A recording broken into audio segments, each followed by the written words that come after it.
Welcome to my YouTube channel Reema science point. और हम cell chapter के बारे में आपको बता रहे थे और मैंने आपको प्रोकैरियोटिक और यूकैरियोटिक सेल में डिफरेंस आपको बता दिया था। तो अगर हम और मैंने ये भी बताया था आपको कि प्रोकैरियोटिक सेल के एग्जाम्पल कौन कौन से होते हैं, जैसे कि blue green algae, bacteria, PPLO, mycoplasma, ये सब क्या होते हैं, प्रोकैरियोटिक सेल होते हैं। तो अगर हम आपको थोड़ा सा रफली अगर मैं बताना चाहूँ प्रोकैरियोटिक सेल में बैक्टीरिया सेल, क्योंकि बैक्टीरिया सेल हम आगे पढ़ेंगे अपने, जब हम bacteria, algae, fungi, micro organism पढ़ेंगे तब हम वहाँ पे भी ये डिस्कस करेंगे। लेकिन मैं आपको थोड़ा रफली बता देती हूँ कि बैक्टीरिया में क्या होता है। आप सभी लोग को पता होगा कि इसमें क्या होता है, 3 लेयर होती हैं। क्या होती हैं? 3 लेयर होती हैं। तीनों को मैं डिफरेंट कलर से शो कर रही हूँ। तो इसमें सबसे जो आउटर लेयर होती है, उसको हम क्या बोलते हैं? उसको हम बोलते हैं ग्लाइकोकैलेक्स। क्या बोलते हैं? ग्लाइकोकैलेक्स।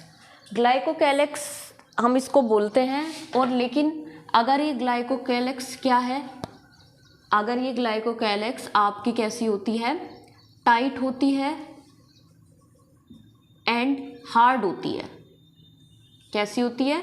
या हम कह सकते हैं थिक होती है, तो इसको हम बोलते हैं कैप्सूल। लेकिन अगर यही ग्लाइकोकैलेक्स आपके कैसी होती है, लूज होती है एंड थिन होती है, तो इसको हम बोलते हैं स्लाइम लेयर। इसके बाद जो इसकी दूसरी लेयर होती है वो हमारी कहलाती है सेल वॉल। और सेल वॉल मैंने आपको बताया भी था जब हम बायो मॉलिक्यूल्स या बायोकेमिस्ट्री जब आपको पढ़ा रहे थे, तो हमने बताया था कि यहाँ पर बैक्टीरिया की जो सेल वॉल होती है वो किसकी बनी होती है, पेप्टाइडोग्लाइकन्स। ये आपको ध्यान रखना है क्योंकि क्वेश्चन पूछा जाता है कि जो बैक्टीरिया की सेल वॉल है वो किसकी बनी होती है, तो आपको पता होना चाहिए किसकी बनी होती है, पेप्टाइडोग्लाइकन्स। मैंने वहाँ पे आपको बताया भी था कि यानी कि ये नैग प्लस नैम की बनी होती है। तो जब आपको बायोकेमिस्ट्री में मैंने ये चीज़ें बताई थी। इसके बाद में अगर हम बात करें थर्ड लेयर, तो थर्ड लेयर आपकी होती है प्लाज्मा मेम्ब्रेन। अगर हम प्लाज्मा मेम्ब्रेन, थर्ड लेयर जो होती है वो इसकी प्लाज्मा मेम्ब्रेन होती है। तो प्लाज्मा मेम्ब्रेन हम सभी को पता है ये कैसी होती है, सेलेक्टिव परमेएबल। कैसी होती है? Selective permeable.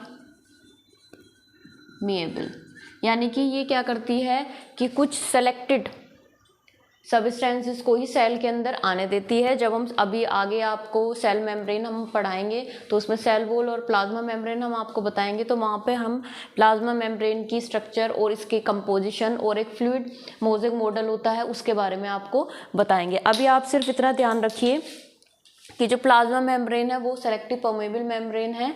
और इसके अलावा जो सेल वॉल है उसका क्या फंक्शन होता है ये भी आपको पता होना चाहिए।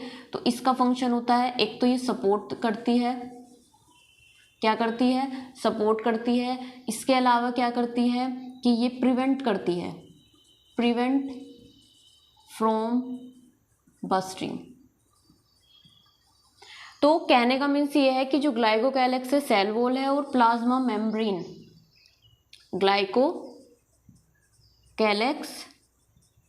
प्लस सेल वॉल और प्लस प्लाज्मा मेम्ब्रेन, ये आपका क्या कहलाता है, cell envelope of bacteria cell. अभी हम इसको डिटेल में पढ़ेंगे बैक्टीरिया सेल के बारे में, लेकिन क्योंकि हम प्रोकैरियोट्स और यूकैरियोटिक सेल के बारे में आपको बता रहे थे तो इसलिए आपको थोड़ा सा प्रोकैरियोटिक सेल के बारे में पता होना चाहिए। तो उसमें हमने बैक्टीरिया लिया है। बैक्टीरिया में हमने आपको बताया कि 3 लेयर होती है। इन्हीं 3 लेयर को हम क्या कहते हैं, सेल एनवेलप कहते हैं बैक्टीरिया सेल का। अगर हम इन लेयर को आगे कंटिन्यू करें पूरा अगर हम डायग्राम इसका बनाते हैं इस तरीके से, तो यहाँ पे क्या होता है आपको, ये तो थी इसकी सेल लेयर, लेकिन अगर हम सरफेस, इसके सरफेस अपेंडेजेस की बात हम करें तो इसमें क्या होता है, इस तरीके से 3 स्ट्रक्चर दिखाई देती हैं और ये इससे छोटा। तो मैंने तीनों को अलग अलग बनाया है, क्यों? क्योंकि एक इसमें ये जो होता है,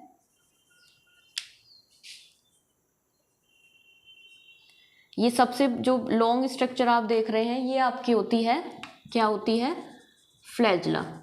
तो फ्लैजला जो होता है आपका फ्लैजलिन प्रोटीन, पूछ लिया जाता है कि जो फ्लैजला होता है उसमें कौन सी प्रोटीन होती है, तो आपको पता होना चाहिए ये फ्लैजला कौन सी प्रोटीन से मिलके बना होता है। तो जो फ्लैजला है वो फ्लैजलिन प्रोटीन होती है आपकी, उससे मिलके बना होता है। फ्लैजला में आपको पता होना चाहिए कि 9.0 अरेंजमेंट होता है। ये हम आगे आपको बताएंगे कि किस में आपका सीलिया और फ्लैजला में 9.2 अरेंजमेंट होता है और बेसल बॉडी में क्या होता है आपका 9+0 का अरेंजमेंट होता है। तो फ्लैजला में आपका कौन सा अरेंजमेंट होता है, 9+2 अरेंजमेंट होता है। फ्लैजला में भी जो मेन 3 स्ट्रक्चर होती हैं, एक तो आपकी होती है बेसल बॉडी, आपका हुक होता है और आपका होता है फिलामेंट। इन तीनों से मिलके आपका क्या बनता है, क्या बनता है आपका फ्लैजला बना होता है। तो बेसल फ्लैजला में हमारा 9.9+2 अरेंजमेंट होता है, जबकि बेसल बॉडी में हमारा 9+0 अरेंजमेंट होता है। ये मैं आगे आपको बताऊंगी कि ये अरेंजमेंट किस तरीके का होता है, क्योंकि इसको भी अभी हम डिटेल में आपको बताएंगे कि 9+2 अरेंजमेंट क्या होता है, 9+0 अरेंजमेंट क्या होता है। इसके बाद ये जो दूसरा सरफेस अपेंडेजेस होता है इसको हम बोलते हैं पिलाई। ये आपका, क्योंकि नाम से क्लियर हो रहा है, ये इसमें होती है आपकी प्लीन प्रोटीन। तो आपको पता होना चाहिए कि किससे मिलके बना होता है। इसका मेन जो फंक्शन होता है, जैसे कि आपका फ्लैजला है तो इसका फंक्शन क्या होता है, ये मेनली हेल्पफुल होता है आपका, हेल्पफुल इन मोटिलिटी। किस में हेल्पफुल होता है, मोटिलिटी में हेल्पफुल होता है। जबकि जो पिलाई है वो आपका क्या होता है, कॉन्जुगेशन ट्यूब, कॉन्जुगेशन ट्यूब में हेल्पफुल होता है। और तीसरी जो स्ट्रक्चर हमने बनाई है ये होती है हमारी फिम्ब्री, और ये हमारी जो है फिम्ब्रिन प्रोटीन से मिलके बनी होती है। और इसका जो फंक्शन होता है या हम कह सकते हैं ये किस में हेल्पफुल होती है, ये हेल्पफुल होती है अटैचमेंट में। तो हमने आपको बैक्टीरिया सेल के बारे में क्या बताया, 2 चीज़ें हमने आपको बताई कि इसका एक तो सेल एनवेलप आपको बताया, क्या हमने आपको बताया इसका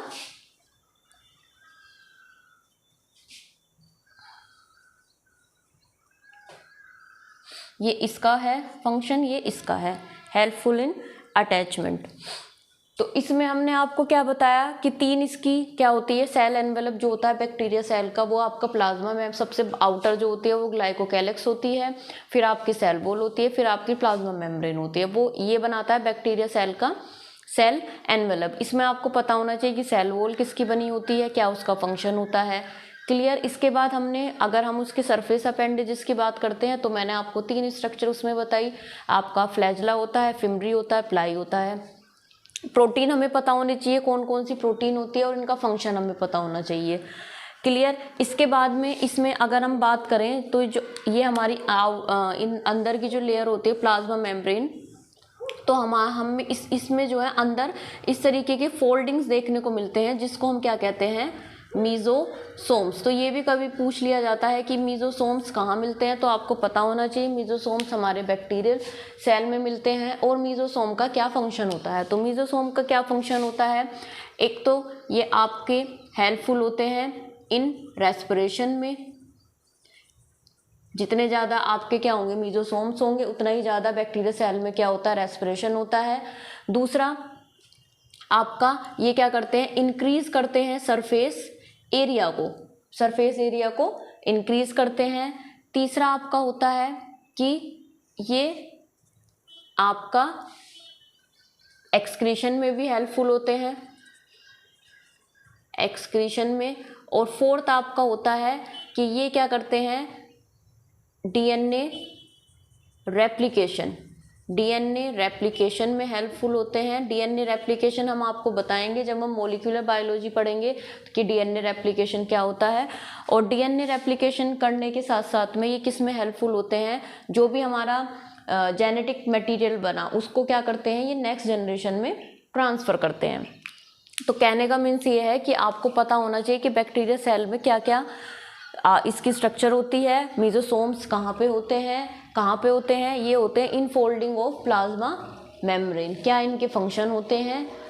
क्लियर। तो ये था हमारा बैक्टीरिया सेल प्रोकैरियोटिक सेल में। अब हम अपने अगले नेक्स्ट चैप्टर में आपको प्लाज्मा मेम्ब्रेन और सेल वॉल के बारे में बताएंगे। अगर आपको मेरा लेक्चर अच्छा लगे तो चैनल को लाइक कीजिए, सब्सक्राइब कीजिए। धन्यवाद।